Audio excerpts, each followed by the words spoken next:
वहीं अब जरा खबरों में आगे बढ़ते हैं और जोधपुर से इस वक्त की बड़ी खबर, जहां साध्वी प्रेम बाईसा की मौत का मामला 6 दिन में पुलिस ने 10 लोगों से पूछताछ की है। एसआईटी की टीम सुबह पहुंची प्रेक्षा अस्पताल प्रबंधन और नर्सिंग स्टाफ से इस दौरान पूछताछ की गई है। तो एसआईटी की टीम सुबह अस्पताल पहुंची और वहां से अस्पताल प्रबंधन और नर्सिंग स्टाफ से पूछताछ की गई। साध्वी प्रेम बाईसा की मौत से जुड़ा यह मामला है, जिसको लेकर के कड़ियां पुलिस की टीम और एसआईटी फिलहाल जोड़ती हुई दिखाई दे रही। तो एसआईटी की टीम पूछताछ के लिए पहुंची। साध्वी प्रेम बाईसा की मौत का यह मामला एक गुत्थी बनता हुआ दिखाई दे रहा है। जैसे जैसे जांच आगे बढ़ रही है, वैसे वैसे कई इसमें पेच हैं जो फंसते हुए नजर आ रहे हैं। हालांकि मोबाइल फोन को लेकर के भी बड़े सवाल उठ रहे हैं कि आखिर मोबाइल का पासवर्ड क्यों नहीं बताया जा रहा है और मोबाइल के अंदर क्या इस मौत की गुत्थी सुलझने के आसार हैं इस फोन के ओपन होने के बाद, अनलॉक होने के बाद। लेकिन एसआईटी की टीम सुबह अस्पताल में भी पहुंची। अस्पताल प्रबंधन और नर्सिंग स्टाफ से इस दौरान पूछताछ भी की गई है, क्योंकि एक शख्स ने यह भी बताया इस दौरान कि साध्वी का जो है पहले से इलाज भी चल रहा था, उनको पहले से इंजेक्शन भी लग रहे थे। तो इसके पीछे की सच्चाई क्या है, क्या पहले से इलाज चल रहा था, इसको लेकर के पूछताछ की। एफएसएल की जांच रिपोर्ट का वेट है और उन्होंने कहा है कि इसमें कुछ समय लगेगा, परंतु उसके बीच में जो टेक्निकल एनालिसिस है, वहाँ पे जो आई विटनेसेस मौजूद थे, उनके साथ पूछताछ और उनके बयान लेना और उनके सोशल मीडिया को खंगालना, जिसमें वो हॉस्पिटल में गई थी उस समय वहाँ पे जो उनके फादर्स हैं उनको संकलित करना, उनसे चर्चा करना, ये सारी कार्रवाइयाँ की जा रही हैं और सारे जो एविडेंस हैं, सर्कमस्टेंशियल एविडेंस हैं, उनको मिलाने की कोशिश की जा रही है, जिससे कि हम किसी निष्कर्ष पर पहुंच पाए। परंतु अंततः निर्णय तभी आ पाएगा जब एफएसएल की रिपोर्ट प्राप्त होगी। अभी जो हमारी इन्वेस्टिगेशन की जांच की जो प्रोसेस है वो चालू है। हमने जो टेक्निकल डिटेल्स विभिन्न तरीके के प्राप्त किए हैं, उनका एनालिसिस चल रहा है। उनके आधार पर और टेक्निकल डिटेल्स को डेवलप किया जा रहा है और संबंधित विभागों से प्राप्त किए जा रहे हैं। इसके अतिरिक्त जो सैंपल्स वगैरह प्राप्त किए गए हैं, उनको संबंधित विभागों में जमा कराया गया है और बाकी जो इस सारे घटनाक्रम में जो संपूर्ण और लोग भी जो इन्वॉल्व थे, जिन्होंने देखा, उन सबके स्टेटमेंट्स अगर जो है वो लिए जा रहे हैं। मेडिकल हिस्ट्री की जानकारी ली जा रही है। वहीं साध्वी की मौत को 6 दिन बीत चुके हैं, लेकिन अब तक उलझने बरकरार है। विस्तृत रिपोर्ट का इंतजार किया जा रहा है ताकि मौत की वजह साफ हो पाए।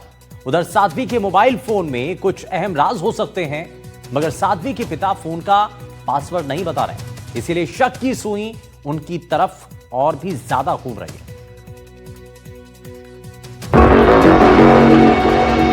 मौत के 6 दिन बाद सस्पेंस बरकरार। विसरा रिपोर्ट का इंतजार, मौत का गहराता रहस्य।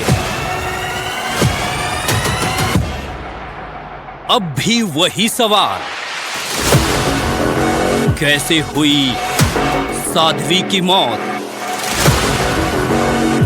साध्वी प्रेम बाईसा की मौत को 6 दिन बीत गए हैं, लेकिन सवाल अब भी वही है, आखिर साध्वी की मौत हुई कैसे? 3 अहम चीजें हैं जो इस मौत की गुत्थी को सुलझा सकती हैं। साध्वी का फोन, मौत से पहले खाए खाने के सैंपल और सबसे आखिर में विसरा रिपोर्ट, जिसका सबको इंतजार है। अब सवाल यह है कि क्या साध्वी के मोबाइल फोन में छिपे हैं ऐसे राज जो इस रहस्य से कर सकते हैं पर्दाफाश? ये सवाल इसलिए भी उठ रहा है क्योंकि साध्वी के पिता साध्वी के फोन के पासवर्ड बताने से कतरा रहे हैं। साध्वी के पिता साध्वी के सिर्फ पिता ही नहीं थे, उनके गुरु भी थे। लिहाजा साध्वी की हर गतिविधि की जानकारी उनके पास होनी चाहिए, ऐसा अंदाजा लगाया जा रहा है। लेकिन साध्वी के पिता पासवर्ड क्यों नहीं बता रहे? ये बात शक पैदा कर रही है और साध्वी के पिता को कटघरे में खड़ा कर रही है।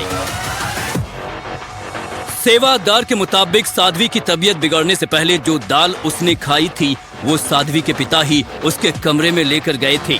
तो क्या दाल में कुछ मिलाया गया था? अब सवाल ये है कि दाल में कुछ मिलाया गया था तो किसने मिलाया? सेवादार ने या साध्वी के पिता ने? और तीसरी और सबसे अहम चीज विसरा रिपोर्ट, जिसके सामने आने के बाद मौत की असली वजह पता चल सकेगी। अस्पताल में पोस्टमार्टम के दौरान मेडिकल टीम ने जो विसरा लिया था उसे जांच के लिए भेजा हुआ है। एनडीटीवी ने डॉक्टर से बात करके ये पता लगाने की कोशिश की कि आखिर पोस्टमार्टम रिपोर्ट के बाद विसरा रिपोर्ट आने में कितना वक्त लगता है।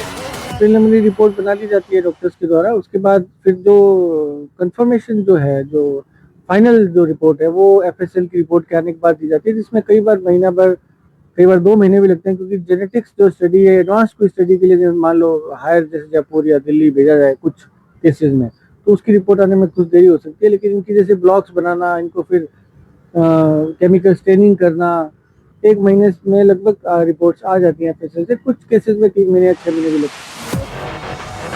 वीरमनाथ ने अपनी बेटी की हालत को लेकर बताया कि इंजेक्शन लगने के बाद प्रेम बाइसा को उल्टी नहीं हुई थी, लेकिन उन्हें लगातार छींकें आ रही थीं, जिससे सांस लेने में परेशानी हो रही थी।